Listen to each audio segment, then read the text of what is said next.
A few moments later. Assalamualaikum warahmatullahi wabarakatuh. Perkenalkan, nama saya Feby Febriani dengan NIM 12109238101. Saya berasal dari kelas 5A Prodi Pendidikan Islam Anak Usia Dini. Nah, di video kali ini saya akan menjelaskan bagaimana langkah-langkah mencari data di aplikasi SPSS.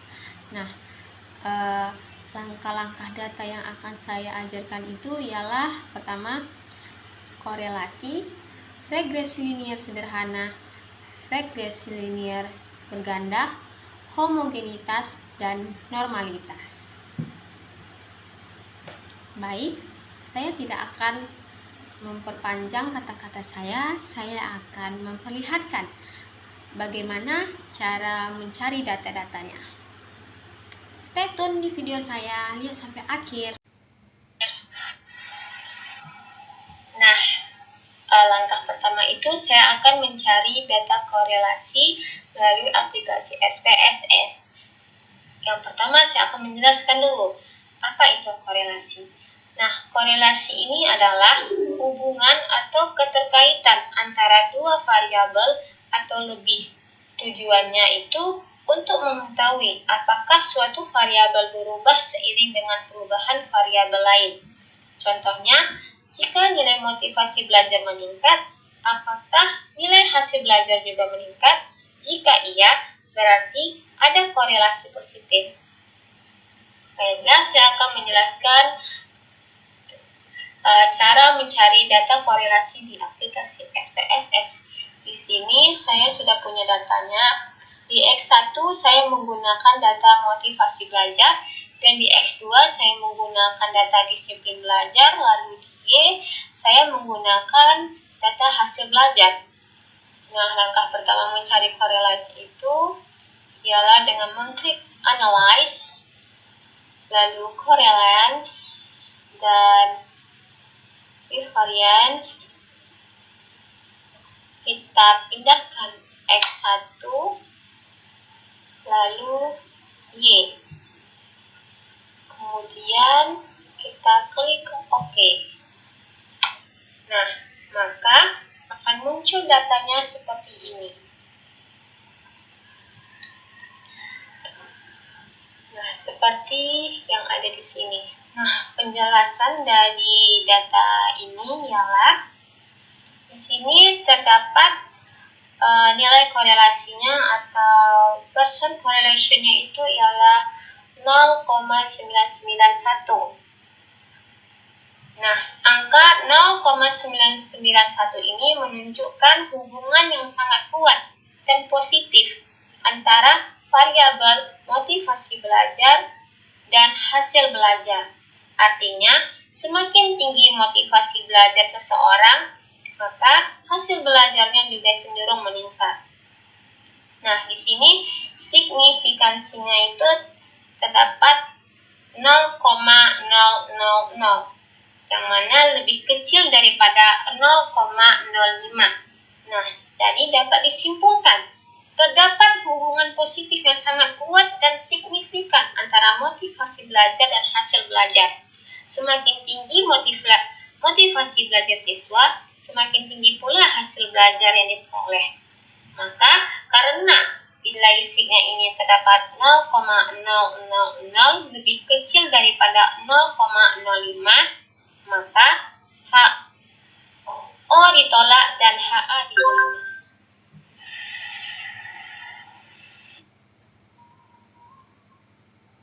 Saya akan menjelaskan bagaimana cara mencari regresi linier sederhana di SPSS. Regresi linier sederhana adalah analisis untuk mengetahui pengaruh satu variabel bebas X terhadap satu variabel terikat Y. Nah, contohnya itu seperti X ini, yaitu motivasi belajar terhadap hasil belajar Y. Cara mencarinya itu kita klik analyze, lalu regression, lalu linear, dan nanti akan muncul gambar seperti ini. Lalu di dependen kita masukkan hasil belajar atau Y, lalu di independen kita masukkan X1, motivasi belajar. Kemudian kita klik option, nanti kita centang yang include ini, lalu continue, lalu OK. Nah, maka akan keluar hasil datanya seperti ini. Nah, penjelasannya itu di sini terdapat bahwa nilai F-nya adalah 723,691 dengan signifikansi 0,000, yang mana lebih kecil daripada 0,05. Maka H0 ditolak dan HA diterima. Maka dapat kita simpulkan motivasi belajar berpengaruh positif dan signifikan terhadap hasil belajar. Semakin tinggi motivasi belajar, semakin tinggi pula hasil belajar siswa.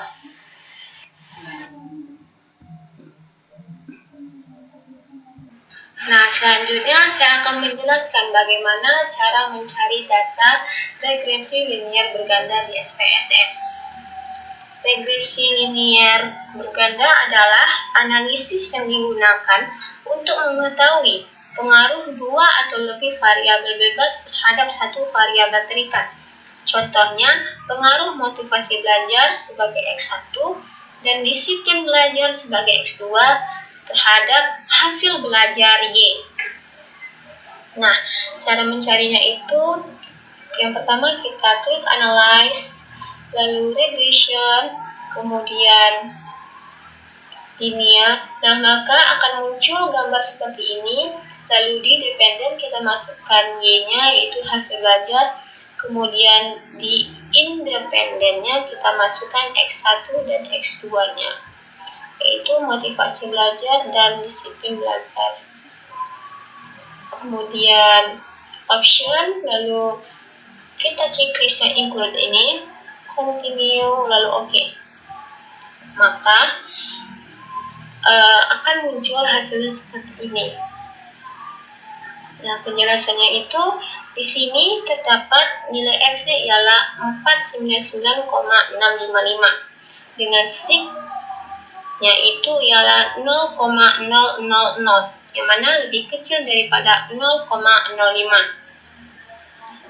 Maka di sini dapat kita ketahui bahwa HO ditolak dan HA diterima. Dapat kita simpulkan bahwa motivasi dan disiplin belajar sama-sama berpengaruh positif dan signifikan terhadap hasil belajar.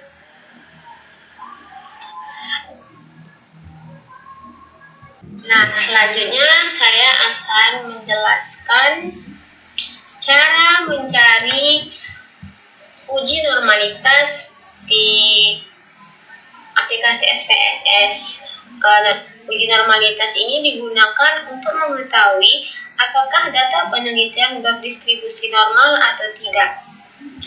Nah, langkah mencarinya itu yang pertama kita klik analyze, lalu descriptive statistik, lalu explore, kemudian akan muncul gambar seperti ini, lalu kita pindahkan hasil belajar atau Y-nya ini di dependent list.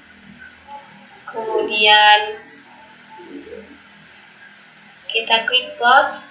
Nah, kita centang nih yang bagian normality plots-nya, lalu continue, lalu klik OK.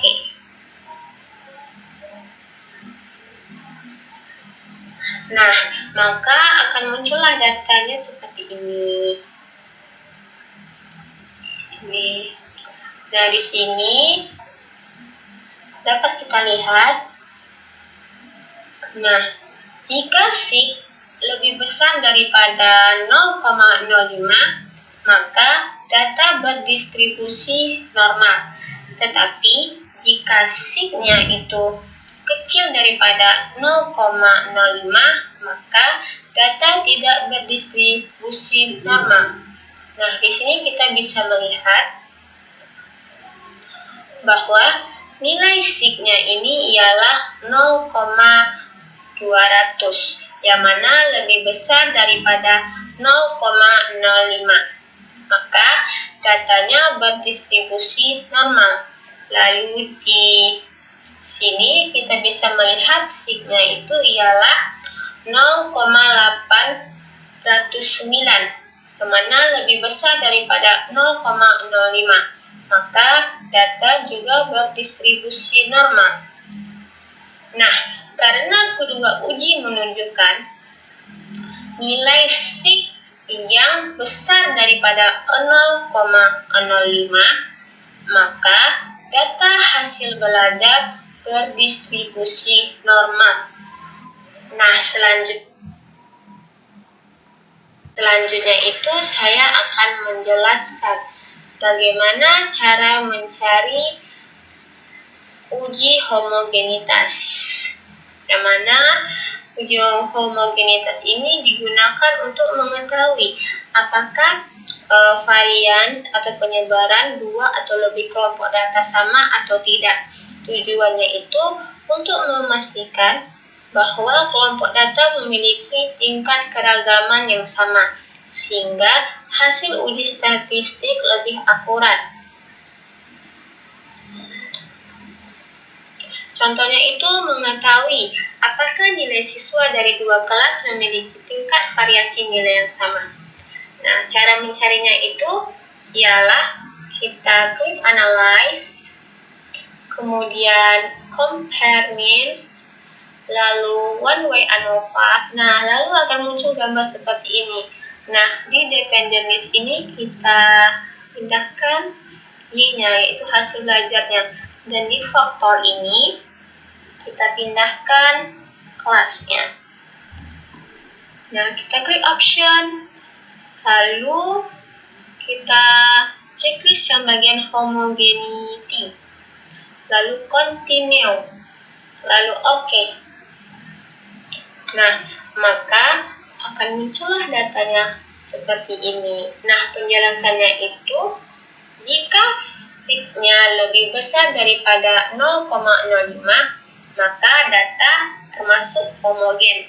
Tetapi, jika signya lebih kecil daripada 0,05, maka data tidak homogen.